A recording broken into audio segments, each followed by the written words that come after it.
It's crucial that we bring forward a powerful national day of protest for cities and towns across the U.S. and challenge the ongoing violence of people. This October 22nd, we are standing along thousands across the country to express our collective outrage and resistance, creativity in response to the crimes of the system. This is a day about testimonies. This is a day about families. This event is centered around them.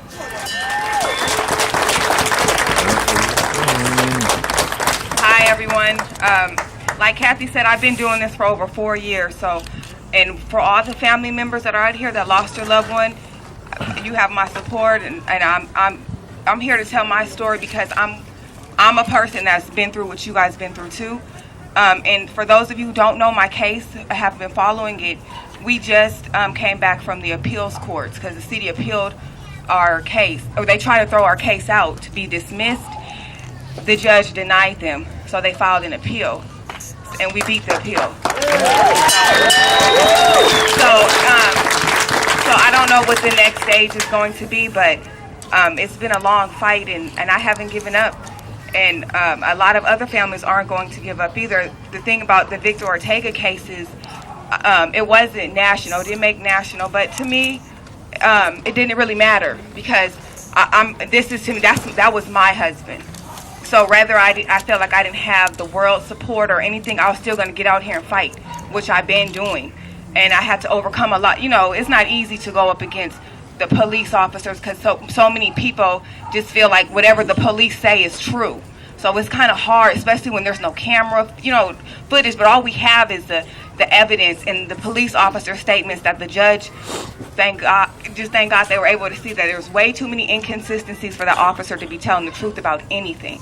So we stuck to it, and we've been out here fighting, and I see all these other cases too, and I want to help. I wish I could go out here and just be everybody's attorney, and help everybody. But how I'm going to help is make a difference in this case, so I'll be able to help everybody else that I'm able to help. And this is what tonight is about, because all of us that lost our loved ones, we're actually all, I consider us family, and we're all in this fight together.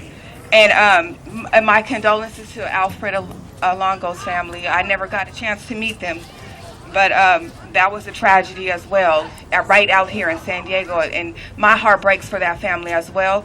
And just to let that family know, I don't know if they're here or if they're going to be hearing this, but Shekinah Ortega got your back, and I'm going to help you guys as well. Yeah. Okay. Thank you. And because I've been through it, I've been through this fight, and I know, especially dealing with San Diego, I know all about it, and I'm here to help them too, as well. So I'm just happy everybody's out here, because I've been out here when there was 10, 12 people, and that's it. So it's like, wow, I'm happy all these people out here to support. It means a lot. Trust me, it means a lot to the families, especially families that it was just our word against the police.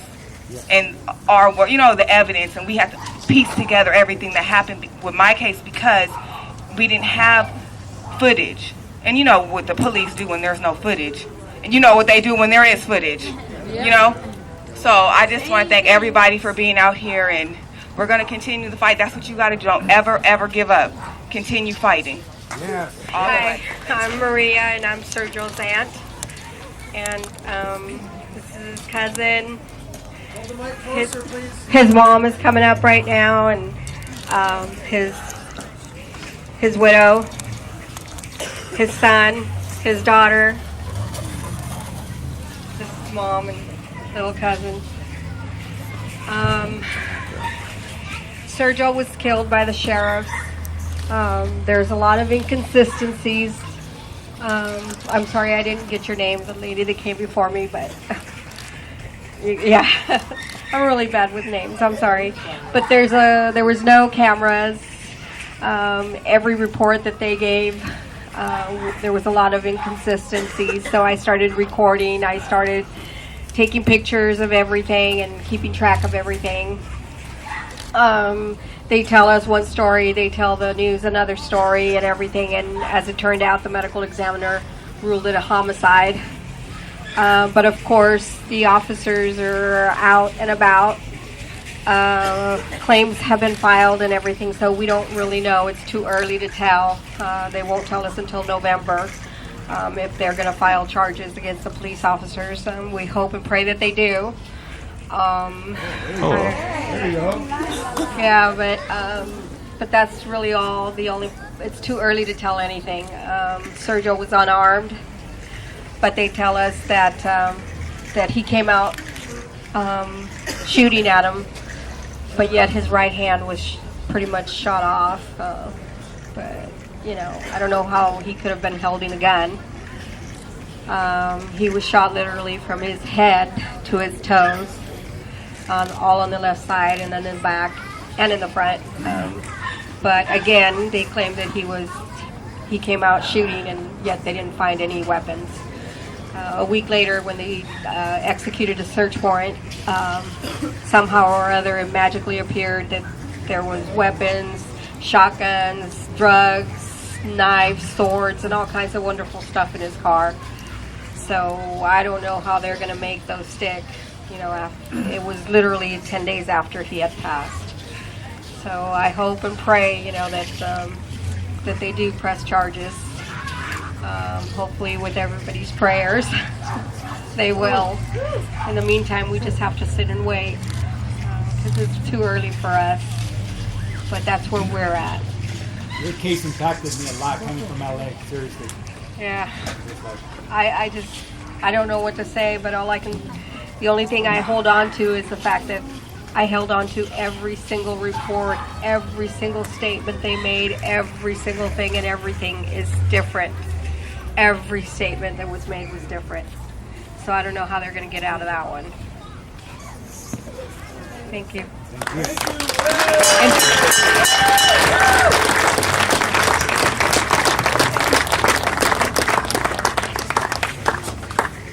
Hello, everyone. Hello. And I thank you all for coming out. This is my first time coming to one of these events. It won't be my last time. I would like to tell you a little bit about my son, Lamontez. When the story first came out, a lot of people wondered why I didn't expose myself, why I didn't get on the news. Why I didn't get on the news, why I didn't break down and cry and everything. It was, at that time, I was doing my own investigation. I was watching the police. I was listening to the police. I had to hear them paint a story of my son and the canopy that they used, the painting that they used. I'm here to tell you that it wasn't a real picture. What I'm here to tell you is that my son was a brilliant man, a very smart, courageous man. When he stood there on that street, in the middle of the street, he wasn't just standing there for me, he wasn't just standing there for you, but he was also standing for himself. His justice may not be what you think it should be because he used a replicate gun. The fact was he wasn't going to be taken down by the police anymore. He had been unjustified behind them doing a case earlier because he had to kill somebody in self-defense. If the police is sent to your house, if he's calling you to tell you to come to my house because my life is at jeopardy, and all you could do because of the race of that person is slap him on the hand and listen to him tell you that he's going to come back and finish the job, you left no choice for my son to do but to defend himself. So I stand here. I don't like the fact that he might have had to take a life to save his life, but I'm standing here proud as a mother to say that he was man enough to protect his life. So when he came to San Diego, he came here just to visit. He was getting back on his feet. He had a new job. And they came to my house. They let me know that he wasn't working there. When I called them to find out if my son was still working for him, yes, it was. So you knock on my door. They knocked on my door.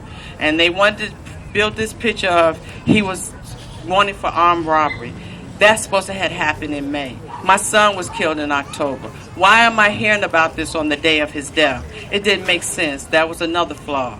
And then to sit and watch my son fall in the middle of the streets far, far away from here and see him dying in your streets far, far away from here, it made me think, what did you do to approach him? Because he's not that type of person.